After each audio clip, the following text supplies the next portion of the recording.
Earlier in these modules that I'm making these assessment videos for, I spoke about a friend of mine named Wayne, and I think I wrote about him also in this particular module, which is module number 6 on taking action. Now, Wayne, I met when I was perhaps in my 8th year, maybe 9th year of federal prison. I remember I just left the penitentiary, the high security penitentiary, and I was inside of a medium security prison. And Wayne had been in prison for quite a while, and he participated in a lot of the courses, and he grew up in, an area that was rife with violence and gang activities, and he had a lot of bad role models around him, and he grew up with this mindset of being, a thug or a gangster. And he told me that even when a good friend of his name is Marion, that he met Marion, was telling him that Wayne was smart and he should think about, going to school and advancing his life, Wayne said he kind of rejected that attitude. He rejected that mindset. And instead, he really took to the streets. And, when I met Wayne, he'd been in prison for probably as long as I had at the time, so maybe 8, 10 years or something like that. But he was more experienced. He was way more streetwise than I would ever be, including that I am right now, than I'll ever be, because Wayne grew up in the streets. And he told me, in that environment, there's a mentality, and that mentality is called, he referred to as crabs in the bucket. So you heard me talk about crabs in the bucket in an earlier video, and if you paid attention during this module, which is on action, you know that I wrote about it. What he described to me is, he said, when you're in an environment of poverty and an environment where there are not a lot of opportunities, all the people, they don't want to encourage you to reach a higher potential. Instead, the people around you want to keep you locked in that environment. And so he said it's like this theory of crabs in a bucket, where all the crabs are together in a bucket, and one might climb up the wall, try to scale the wall and get out. The other crabs aren't going to join him and ride up with him. They're going to instead try to pull him back down into the bucket with all the other crabs. And Wayne said that's what it was like. In fact, his friend Marion did leave that environment, and he went on to become a very famous boxing journalist and promoter. And I was probably now in my 12th or 15th year of imprisonment, several years later, and Wayne introduced me to Marion. And if you guys ever get a chance to read that book called Chicken Soup for the Prisoner's Soul, you'll scroll through there and you'll see a couple of articles that I authored in there when I was maybe in my 15th year of imprisonment. And that happened because Marion Boykin introduced me to the author of Chicken Soup for the Prisoner's Soul. And Marion had a couple of chapters and I had a couple of chapters in there. And it influenced my life.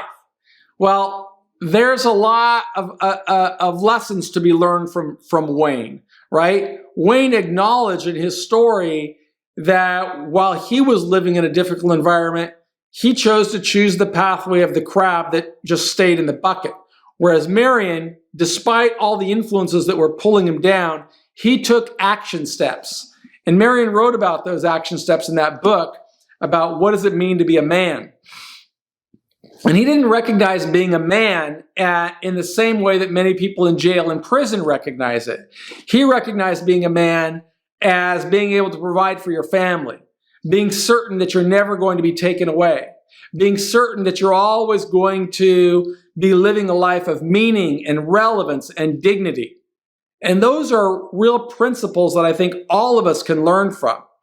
So as you're working through these modules, I want you to be thinking about that concept of the crabs in the bucket. Are you surrounding yourself with people that are consistently pulling you down and trying to get you to adjust to life in the prison? Or are you thinking about the best possible outcome? What can you create in your life? In what ways are you building your life? If you think about that future that you're going to build, that should influence the action steps that you want to take. in the course, I don't know how you guys get it, because this book is part of the course, and this is actually an earlier version of the book, Earning Freedom, Conquering a 45-Year Prison Term, but it's a really long book. And I use this as a prop here to kind of show you all the work that had to go into writing this book.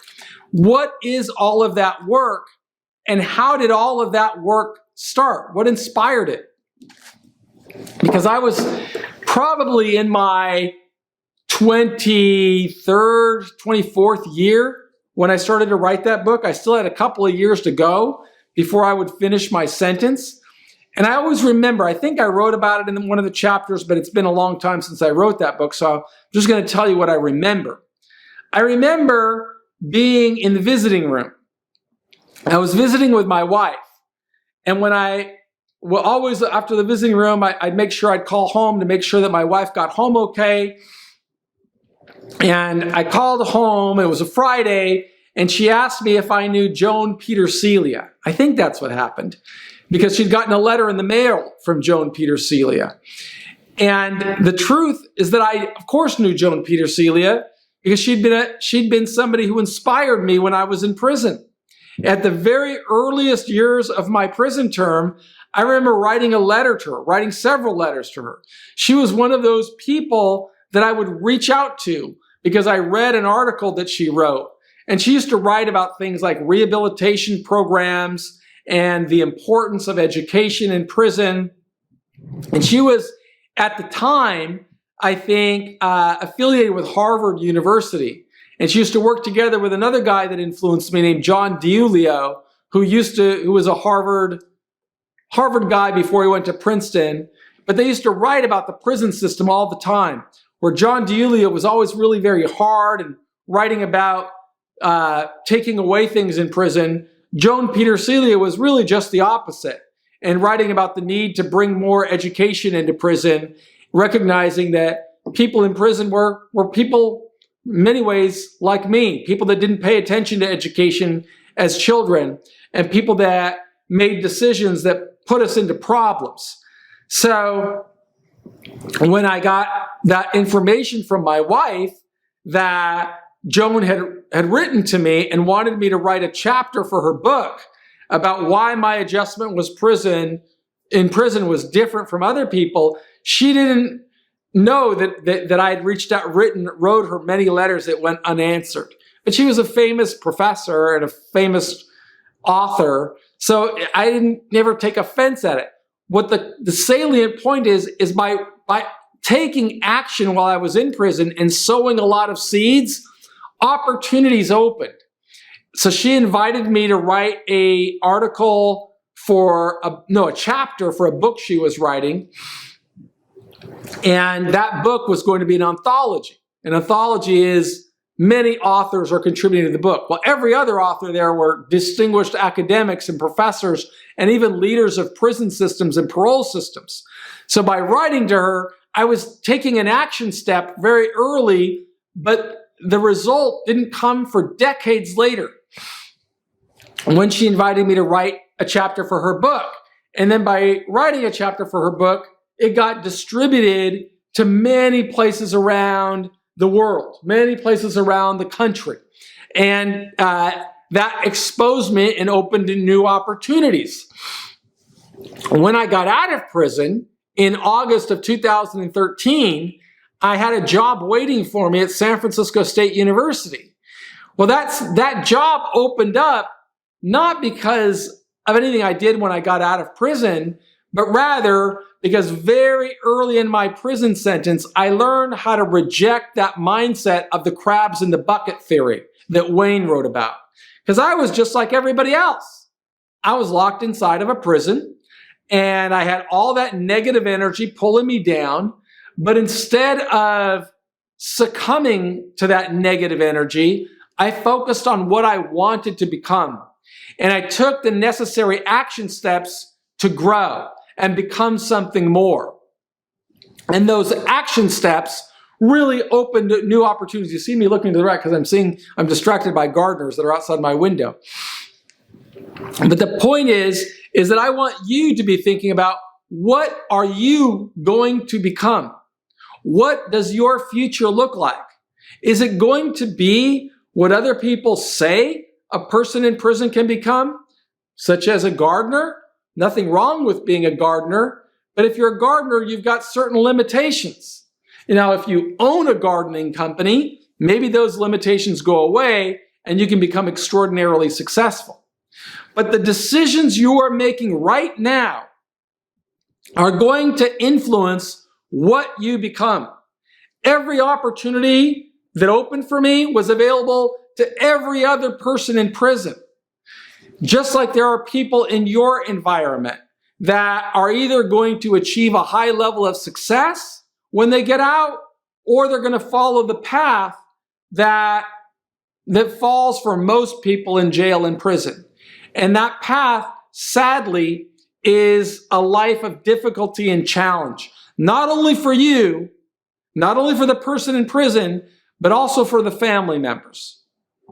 And that's why I feel a real sense of duty and responsibility to bring this message inside and to share this story about the importance of taking action, of taking very clear action steps that will lead you onto the pathway of what you want to become. To the extent that you do that, you're way better off. If you don't take those action steps, you've got a series of difficult challenges ahead of you. I got one friend that I used to profile in a lot of these videos. I don't think I shared it with the people that are part of the Preparing After Success course, but I'd like to. I think his name was Rodney. And Rodney served more than a quarter century in prison in a combination of state prisons and federal prisons. But while he got out of prison, he had a real hard time getting a job. So it was hard because he said, I got nervous in doing things like even filling out applications. He said that the irony is that I could go to any high security prison in the nation, and within a couple of hours, I'm going to feel right at home. I'm going to know exactly what moves to make. I'm going to know exactly how to adjust. But out here in society, he said, I don't know how to live. And he doesn't know how to live because he got sucked in his adjustment through that crabs in the bucket theory. That adjustment strategy that I am making such a huge emphasis on showing you, don't do that. Instead of following that path, follow the path that Marion Boykin spoke about, which is to be a man. Be somebody who is focused on delivering for your family, delivering for your children, delivering for the people you love, so that they are never going to be separated from you again. Put yourself on a pathway so you don't have to worry if they don't hire formerly incarcerated people. Instead, put yourself on a pathway that you can create your own jobs, control your own destiny, build your own income stream, and become successful. When I interviewed at San Francisco State University, I remember I was they invited me in there to tell their story, but I'd never been on a university campus before in my life. I just got out of prison. And when he asked me if I wanted a job, I thought he wanted me to be a landscaper, like the guys outside my window right now. But he said, no, we want you to be on staff. We want you to be a professor here. And I just thought that was so strange because I'd never been on a university. School had been a big part of my adjustment through prison, but I'd never been on a campus. And I asked him, how did this happen? He said, when I was in grad school, we used to read one of your books. It wasn't this book, but it was one of the books that I wrote while I was in prison. I think it was Inside Life Behind Bars in America. And he said, I always knew that I wanted to connect with you when I saw that you got out of prison because of all this work that I do. He invited me down. Then he was in a position at that point to offer me a job. And so I became a professor. And my goal in becoming a professor was to spread awareness on what steps we as American citizens can take to improve outcomes of America's criminal justice system. And that's what I want you to do. I want you to help me with that. Because in order to improve outcomes of America's criminal justice system, we got to have more people coming back to society successfully. And that's why you got to do these assessments. So this is the assessment quiz for the Module 6 on action. And I'm going to give you the answers. So when you take the quiz, you know exactly what to say. And these are the same quizzes that are going to be on the final exam. I'm just going to tell you how I would have answered them. What prompted Rodney White to transform his life in prison? Well, Rodney White, as you may remember from the video, is a guy that had a real difficult challenge because, I think that's another one of the quizzes. Yeah, it is. But he was in prison, and these are the options. Number one, he didn't want his cellmate to think he was a punk. Okay? 2, he wanted to impress his case manager. 3, he wanted to qualify for an early release. 4, he didn't want to repeat the cycle of intergenerational recidivism. Well, from the video, if you watch the video, you know the answers. He didn't want to repeat the cycle of intergenerational recidivism. You don't want to repeat that cycle either. You don't want your kids coming into the prison system. So make sure that you take the right action steps that will help you emerge successfully, and you'll have a great chance of influencing future generations. Number 2, what helped Rodney realize the time was right to take positive action steps to change his life? Here are the options. His father had gone to prison. His mother had gone to prison. His son was in prison. 4, all of the above. Sadly, that's the truth about Rodney. His whole family had gone to prison.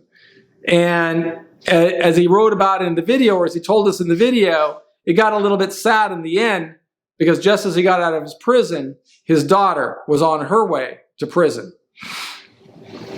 Number 3, what characterized the action steps that Rodney took at the start of his prison sentence? 1, he enrolled in a GED program. 2, he manufactured weapons that he thought he would need to fight in prison. 3, he got a job and he tried to get excellent performance evaluations. Or 4, he tried to get help with a substance abuse problem. Well, at the start of his sentence, he wasn't on this motivated, disciplined path. Instead, he took the action steps of the crabs in the bucket. So Rodney told us in the video that when he started, he manufactured weapons, he got into trouble, and it cost him a lot of extra time. Number 4, what does the word rife mean? Never stop working to develop your vocabulary and understanding what the word rife means. I didn't know what that word meant when I went to prison. 1, it means subject to a dispute or a challenge. 2, it means in a widespread manner. 3, hesitant or unwilling to do something. 4, rife means the authority to interpret laws. I don't know if you hear that audio, but they're starting some heavy-duty landscaping outside. Okay, the answer for what rife means is in a widespread manner. It's my hope that through these videos, we will make a pursuit of excellence rife throughout the prison system. So we want to use it in a widespread manner. Number 5, what did Wayne have to say about the crabs in the bucket theory? I already told you that story. I don't know if it was in this video or the last one, but we should boil a pot of water before we cook crabs. Is that what Wayne said? No. We should put the crab in cold water, then set the water to boil while the crab is inside. No. We don't get enough crab meat while serving time in prison. That may be true, but it's not the answer to this quiz question. You already know the answer. It's people in prison are like crabs in a bucket because they discourage people who are taking action to adjust to prison in ways that will advance prospects for success. Don't let that be you. Don't adjust like the crabs in the bucket. Number 6, what did Marshall Goldsmith say about action steps? 1, a person has to do more than talk about wanting to change. 2, a person should take action steps today that will influence the way that others perceive him. 3, a person should contemplate the success he wants to achieve and then take action steps that coincide with the way the person defines success. Or 4, a person should act in ways that are customary for the environment in which he lives. And the answer to that is 3. Could have been others, but what Malcolm Goldsmith said is that a person should contemplate the success he wants to achieve. Think about it. What do you want? And then take action steps that coincide with the way that the person defines success. Let's turn to number 7. What does the author say about the relationship between reflection and better decisions? 1, thinking about the good times helps us through the bad times.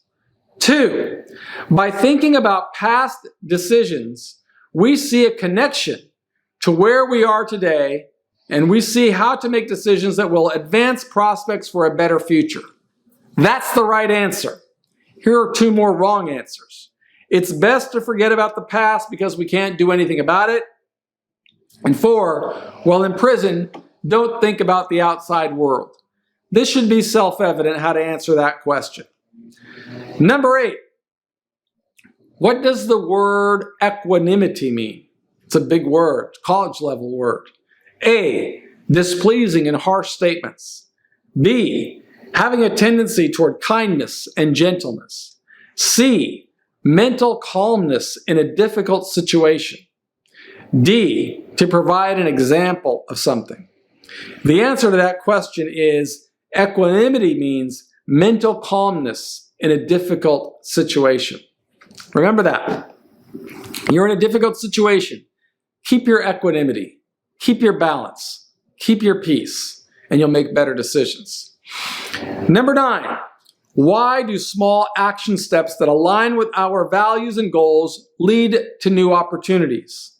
Here are your 4 options. They get us through tough times. The little steps don't mean much at all. They help us avoid trouble. I'm looking for a 4th one.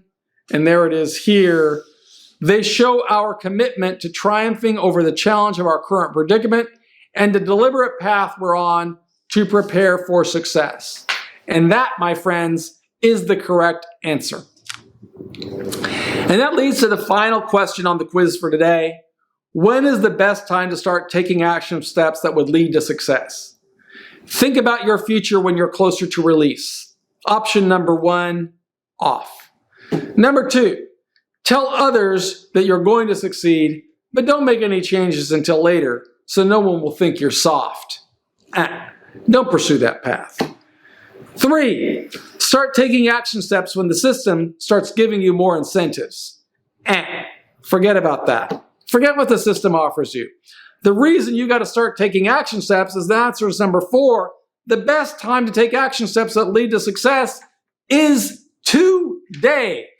So stick with it, become successful, and realize that every day you are sowing seeds for a better outcome. Our entire team at Prison Professors really believes in you, and we want you to help us change the system. The way you help us change the system is document your journey of preparing for success after prison. Because the more people that succeed when they come home, the more successful our team is going to be at changing the way this system operates. We want you to be successful, and we're asking for your help. I'm Michael Santos, and on behalf of our entire team at Prison Professors, we thank you.